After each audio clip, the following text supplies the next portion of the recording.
Namun begitu banyak hal yang Tuhan lakukan di dalam hidup saya, sehingga saya harus membagikannya menjadi sebuah sinetron. Yaitu saya harus membagikannya dalam 4 episode. Oke? Episode pertama, setiap episode kan pasti ada judulnya, ya kan? Episode pertama judulnya perkenalan. Dan ini terjadi ketika saya masih kecil, saudara. Usia saya masih 10 tahun. Bayangkan waktu itu saya masih sekolah kelas 4 SD di sebuah kota kecil di Jerman bernama Konstanz. Di kota yang sungguh indah itu, kota kecil seperti kalau Indonesia mungkin seperti Bogor, atau mungkin juga kalau Solo saya nggak tahu, kayaknya lebih besar ya. Di kota kecil itu, di kelas kita hanya ada 3 anak yang non-Kristen.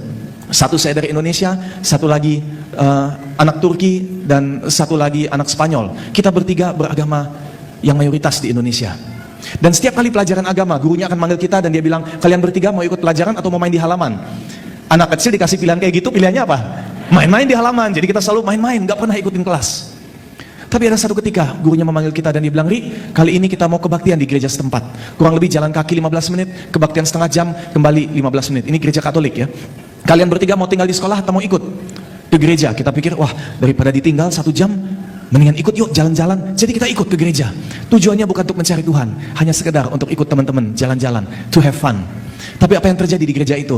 Ketika tiba di gereja yang sungguh besar dan indah, semuanya duduk di depan, kita bertiga duduknya di pojok belakang, dan yang lain semua berdoa, kita ketawa-ketawa, bercanda-bercanda. Tapi ada satu ketika, mereka semuanya, teman-teman kelas saya pada ngantri ke depan, dan saya bilang sama teman saya, yuk kita ikut antri. Mereka bilang, enggak, takut, lo aja. Jadi saya ngantri ke depan. Emang dari dulu saya bandel anaknya.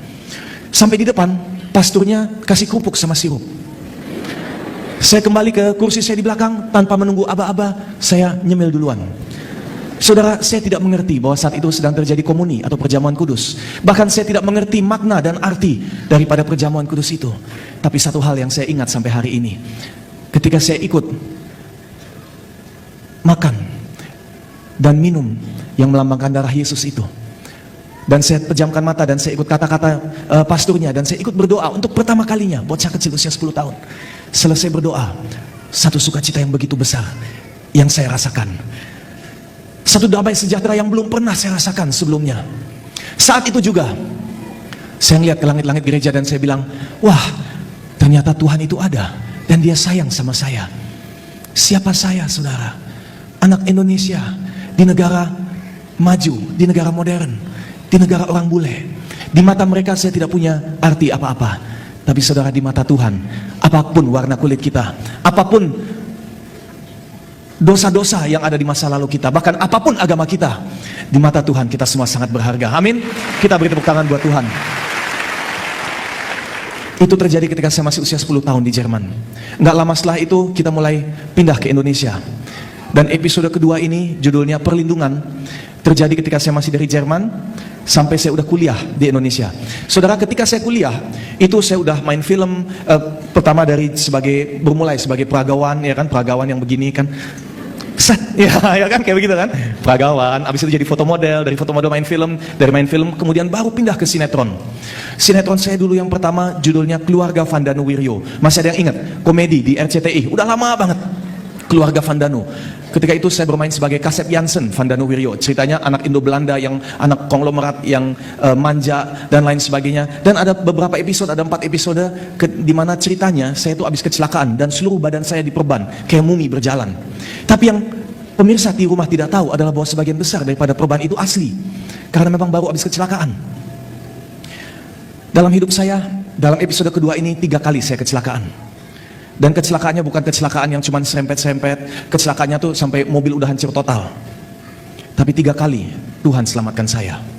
Setiap kali, setiap kecelakaan itu saya lagi tidur, dan bukan saya yang nyetir, saya lagi di belakang atau lagi di samping. Tapi setiap kali kejadian itu saya lagi tidur.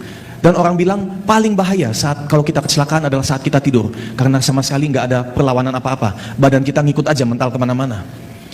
Yang sekali kejadian itu sampai bibir saya udah robek, kebelah 2 sampai ke bawah dagu, udah geger otak, darah udah keluar dari mana-mana. Tangan kiri sikunya udah remuk, bukan saja patah tapi sudah remuk, sudah hancur, udah seperti ini. Benar-benar yang nahanin itu hanya kulit dan daging saja. Dan ketika bapak saya dipanggil ke rumah sakit, ketika diberitahu bahwa Pak, anaknya kecelakaan, cepat datang ke rumah sakit. Bapak saya pukul 4 pagi tiba di rumah sakit dan dokternya bilang, maaf Pak, anaknya kecelakaan sangat berat. Kita bahkan tidak berani untuk memindahkan dia ke rumah sakit lain, mungkin yang rumah sakit lebih bagus, karena takut mati di jalan, naik ambulans sekalipun. Tangan kirinya udah hancur total, sikunya kita nggak bisa apa-apain lagi.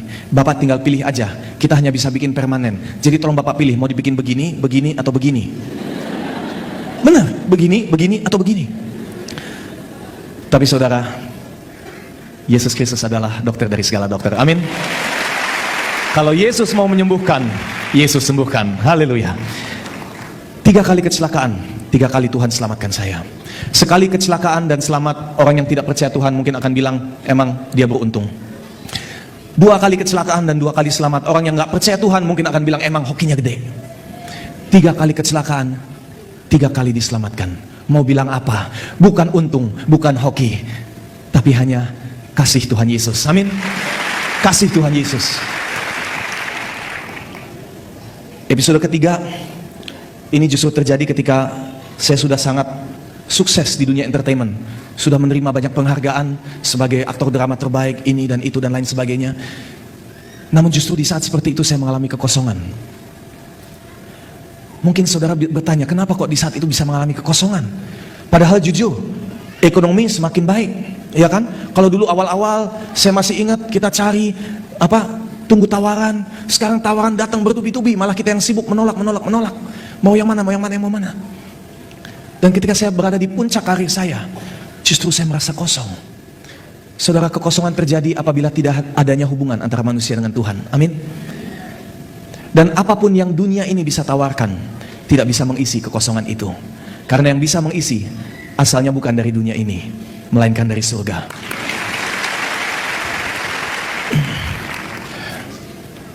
Matius 5 ayat 5 berkata bahwa manusia hidup bukan dari roti saja, tapi dari setiap firman yang keluar dari mulut Tuhan. Selama saya sukses, yang saya kenyangkan hanya daging saya aja, hanya perut saya aja. Tapi roh yang ada di dalam saya biarkan kurus kering karena saya tidak membaca firman Tuhan. Karena saya tidak isi dengan firman Tuhan. Sehingga kekosongan itu saya rasakan. Saudara, dalam keadaan ekonomi saat ini, rasanya semakin jelas bahwa kita tidak bisa bertumpu pada harta kita. Pada saat seperti sekarang ini, rasanya sudah jelas bahwa kita tidak bisa berpegang pada materi maupun uang kita. Amin. Baru tadi saya mendengar cerita, ada seseorang yang punya yang dari uang 240 miliar rupiah ya. Karena keadaan krisis ini menurun menjadi 4 miliar. Dari 240 turun jadi 4 miliar. Sampai akhirnya dia mati bunuh diri atau sakit? Langsung mati pokoknya. Saudara, 4 miliar rupiah di mata kita banyak sekali dari jemaat sini. Kita akan sangat senang apabila bisa terima 4 miliar rupiah, amin. Berarti semua itu kembali dari cara kita berpandang. Betul apa tidak? Itu semua kembali kepada kita. Apakah kita menaruh masa depan kita, harapan kita kepada harta kita atau kepada Tuhan kita? Karena apapun yang dunia ini bisa tawarkan, tidak bisa memberikan keselamatan. Amin. Dan ketika saya mengalami kekosongan seperti itu, saya mulai mencari untuk mengisi kekosongan ini. Tapi saya mencari di tempat-tempat yang salah, karena saat itu saya belum terima Tuhan Yesus sebagai juru selamat saya.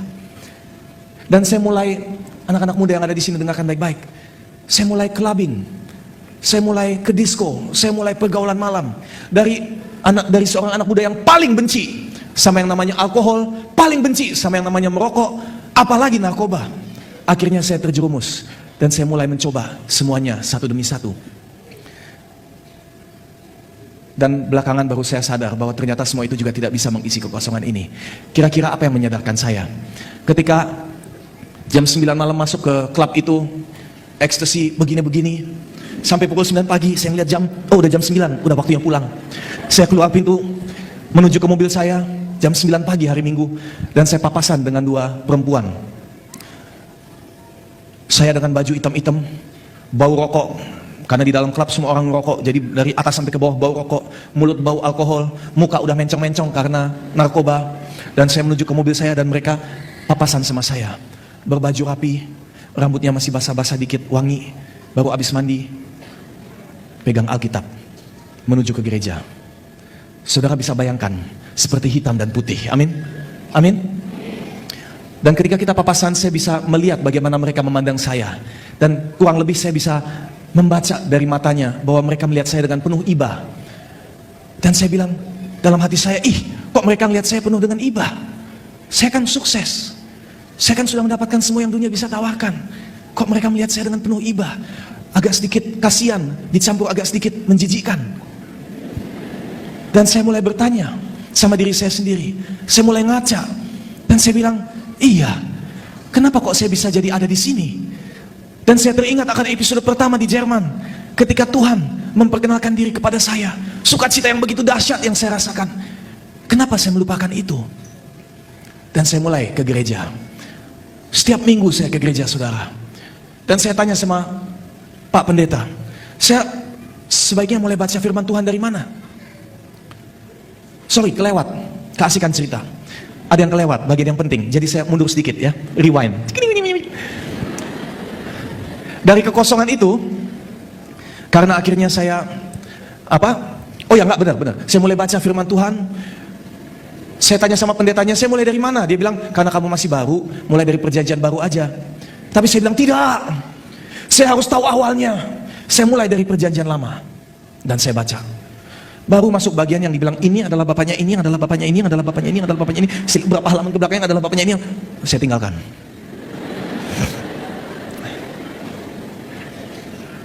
Tapi ke gereja jalan terus. Tapi karena belum mau kehilangan teman-teman lama, jadinya saya tuh seperti hidup di dalam dua dunia. Malam minggu masih begini-begini, tapi hari minggu di gereja begini-begini. Di mata Tuhan, orang seperti adalah Kristen apa? Kristen Kristen KTP.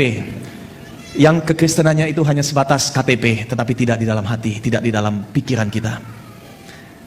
Dan ketika saya menjadi Kristen seperti itu, kita masuk episode terakhir, Tuhan menegur saya. Dan Tuhan menegur saya dengan sangat keras.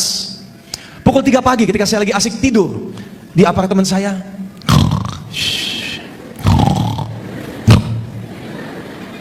Tuhan bangunkan saya.